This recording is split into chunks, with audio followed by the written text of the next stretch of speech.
Сега ќе ви објасните како што прават пици, како се разлекува пици. Значи има три начини. Има еден начин кој не треба да ја развлечеш пицата. Како не треба, а и како треба.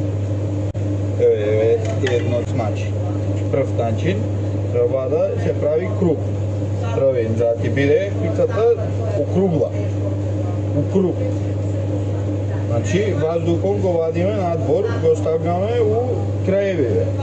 И мораш да направиш еднаш, два пати, вака, ако сакаш, да ти влезе ваздухот во краевите и не се разлекува пицата многу, се разлекува малце, за да не ти пукне. Значи на разлекување пица, а ако не знаеш тој, че имаш вака. Исто ваздухов го вадиш, го ставаш во краевиве, ја вртиш другава страна, исто вака радиш и после ја вртиш вака и правиш лево, десно, лево, десно, лево, десно. Овака е како треба, а овака е значи како не треба.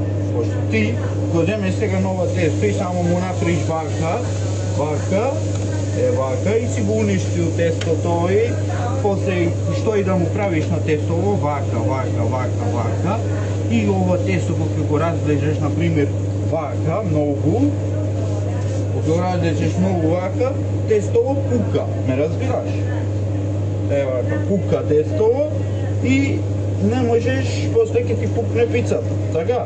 Ќе ти пукне пицата и краевите, сега ќе ти објасна, краевите, значи нема да ти биде секде рамномерно, него некаде ќе ти биде вака, некаде така, румби-тумби, ме разбираш?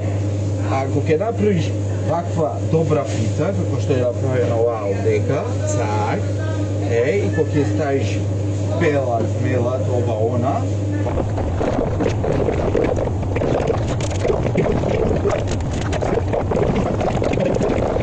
како некој рекол да се направи, да ти буде равномерно секаде. Разбира? Еве, ќе ставиме и пелат и на оваа пица, исто ќе ја направиме, како што ја направивме оваа другава, ја видиш разлика. Еве, ќе ставиме помалце, пошто вие сега што гледаш претходното видео, ова е пицата која е направена, значи, развлечена на традиционален начин. Значи, пицата е добра, супер, округла, не разбираш? А ова е пицата